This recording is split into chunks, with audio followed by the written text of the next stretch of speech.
த Lord. இயேசு கிறிஸ்துவின் நாமத்தினால யாவருக்கும் ஸ்தோத்திரங்கள். பெந்தேகோஸ்தே நாள் என்னும் இந்த பரிசுத்தமான ஓய்வு நாளிலே உங்கள் யாவரையும் சந்திப்பதிலே மிக்க மகிழ்ச்சி.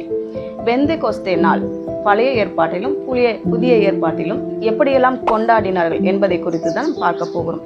பழைய ஏற்பாட்டில் பார்க்கும் பொழுது இந்த பெந்தேகோஸ்தே பண்டிகை என்பது 7 வாரங்கள் 7 ஓய்வு நாளை விட்டு அந்த 7 ஓய்வு நாள் முடிந்த உடனே அந்த பண்டிகையை ஆசரிக்க வேண்டும். இந்த மாதிரி நேரத்தில் அவங்க எங்கே அக்கத்தில் இருக்கிற எல்லா பட்டணத்தாரும் ஒன்று கூடி ஓரிடத்திற்கு வந்து எங்கு பெரிய அளவில் அறுவடை நடக்கிறதோ அந்த இடத்துல ஒருமனப்பட்டு கூடி வந்து அறுவடை செய்து என்ன பண்ணுவாங்களாம், அந்த மொத்த தானியத்தையும் ஒன்று சேர்த்து அவங்க எல்லாரும் ஒருமனப்பட்டு கூடி கொண்டாடுவார்கள். அது மாத்திரமல்ல, இது ஏழை மக்களுக்கும் மிகுந்த மகிழ்ச்சி. ஏன்னா அந்த மாதிரி நேரத்தில் என்ன பண்ணுவாங்களாம், ஏழைகளுக்கென்று கொஞ்சம் மீதி சிந்தப்படுகிற அந்த இதெல்லாம் வந்து ஏழைகளுக்கென்று விடுவார்கள்.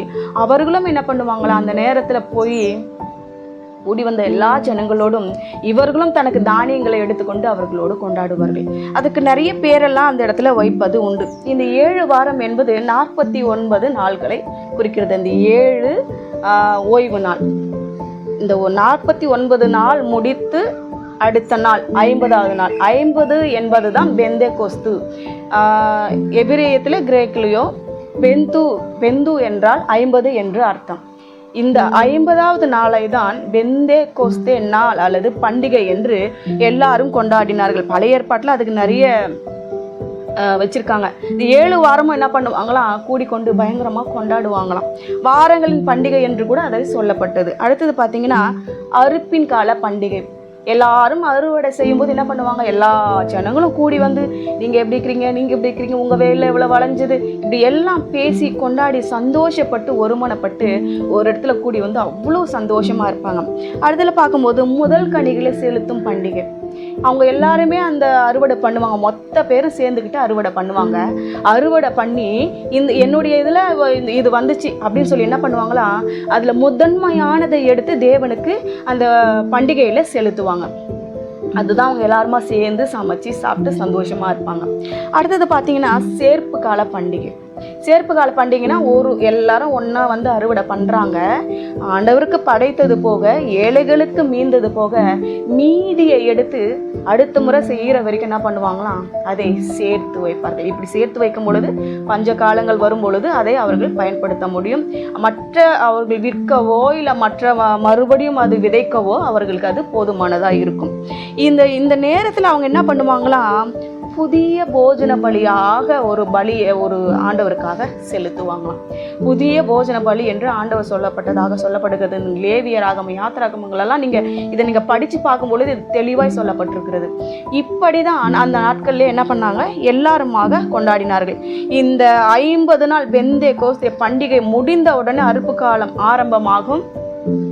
எல்லாரும் அறுவடை செய்து ஒரு இடத்துல கொண்டு வந்து என்னோடது இவ்வளோ வந்துச்சு, எத்தனை மூட்டை வந்துச்சு, இந்த விளைச்சல் விளைஞ்சதுன்னு சொல்லி எல்லாரும் ஒருமனப்பட்டு கூடி ஒருவரோடு ஒருவர் பேசி சந்தோஷப்பட்டு இருப்பார்கள். இதற்கு பேரு தான் அறுப்பின் கால பண்டிகை, சேர்ப்பு கால பண்டிகை, முதற்காலிகளின் பண்டிகை, வாரங்களின் பண்டிகை என்று சொல்வது மாத்திரமல்ல, பெந்தேகோஸ்தே பண்டிகை என்றும் சொல்லப்படுகிறது.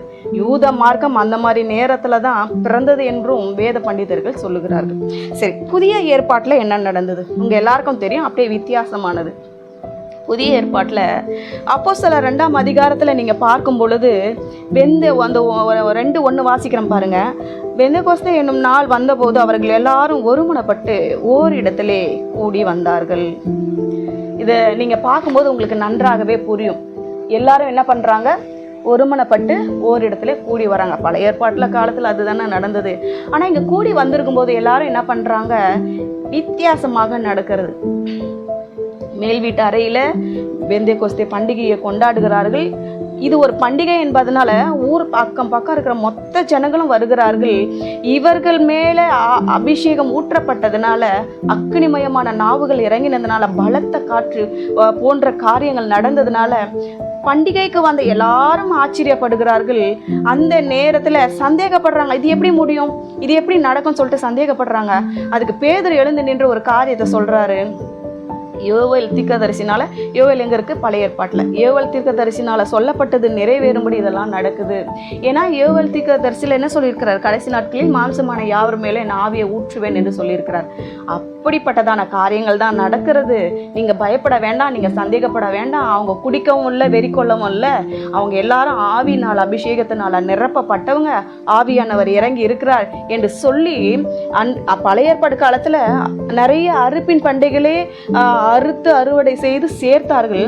புதிய ஏற்பாட்டில் ஆத்துமாக்களை சேர்க்கிறத பார்க்குறோம். அவர் பேது எழுந்து நின்று சொல்றாரு, இவ்வளவு பேர் வருவாங்க, அவ்வளோ பேருக்கும் சத்தியம் சொல்றாரு, உங்களுக்காக ஆண்டவர் மரித்தாரு, நீங்க அந்த ஆண்டவர் இப்படி பண்ணீங்க, அதனால கடைசி காலத்தில் சொல்லப்பட்ட தீர்க்க தரிசனம் நிறைவேறுது என்று சொல்லி அநேக காரியங்களை நம்ம பார்க்குறோம். எனவே தேவ பிள்ளைகளே, இந்த அரிப்பின் கால பண்டிகை, இந்த பெந்தகோஸ்தே நாள் எப்படி வந்தது தெரியுமா? வெள்ளை ஞாயிறு என்று சொல்லப்படுகிற இந்த ஞாயிற்றுக்கிழமைகளில் என்ன பண்ணுவார்களாம், எல்லாரும் அந்த பெந்தேகோஸ்தே பண்டிகை வரும்பொழுது அனைவருமே வெள்ளை ட்ரெஸ் தான் போட்டுட்டு வருவாங்களாம். யாரும் ஒருத்தர் கூட கலர் ட்ரெஸ் போட்டிருக்க மாட்டாங்களாம். வெண்மையாய் அந்த சபை முழுவதும் பார்க்கும்போது பிரகாசமா இருக்குமா, வெண்ணுடை தரித்து. அப்போ அந்த நேரத்துக்கு வெள்ளை சண்டே என்று பெயர் வைத்தார்களாம். இந்த பெந்தேகோஸ்தே அப்படின்ற சபை என்று நீங்க போய் பாருங்க, அந்த சபைகள்ல எல்லாரும் வெண்ணுடை அணிந்திருப்பார்கள். ஏதோ 1-2 புதுசா வர்றவங்க தான் பழைய இதெல்லாம் போட்டிருப்பாங்க, கலர் ட்ரெஸ் எல்லாம். மற்றவங்களை பார்த்தீங்கன்னா ஒயிட் அண்ட் ஒயிட்ல தான் வருவாங்க. அதுதான் பெந்தேகோஸ்தே சபை என்று சொல்லப்படுது. சபைகள்ல பல விதம் இருக்கு இல்லையா? ரோமன் கத்தோலிக்க சபை இருக்கு, இசிஏ சபை இருக்கு, சிஎஸ்ஐ சபை இருக்கு, பெந்தேகோஸ்தே சபை இருக்கு, சிபிஎம், டிபிஎம் என்று பல விதங்கள்ல இருக்கு.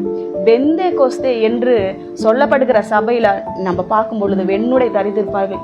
பெந்தேகோஸ்தே என்னும் நாள் வந்ததும் இப்படிதான், அந்த பண்டிகை நாளிலே பிறந்ததும் இப்படிதான். எனவே தேவ பிள்ளைகளே, இன்றைக்கு எல்லாரும் பெந்தேகோஸ்தே என்ன என்பதை, அது பண்டிகை என்றால் என்ன என்பதை அறிந்து கொள்ளும். செபிக்கலாமா?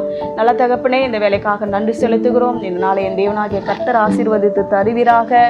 அப்பா, இந்த சண்டேல எல்லாருக்கும் பிரயோஜனமா இருக்க உதவி செய்யுங்க.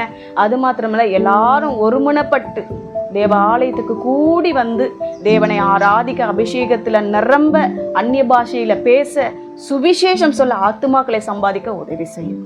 இயேசுவின் நாமத்துல செபிக்கிறோம் பிதாவே, ஆமென்.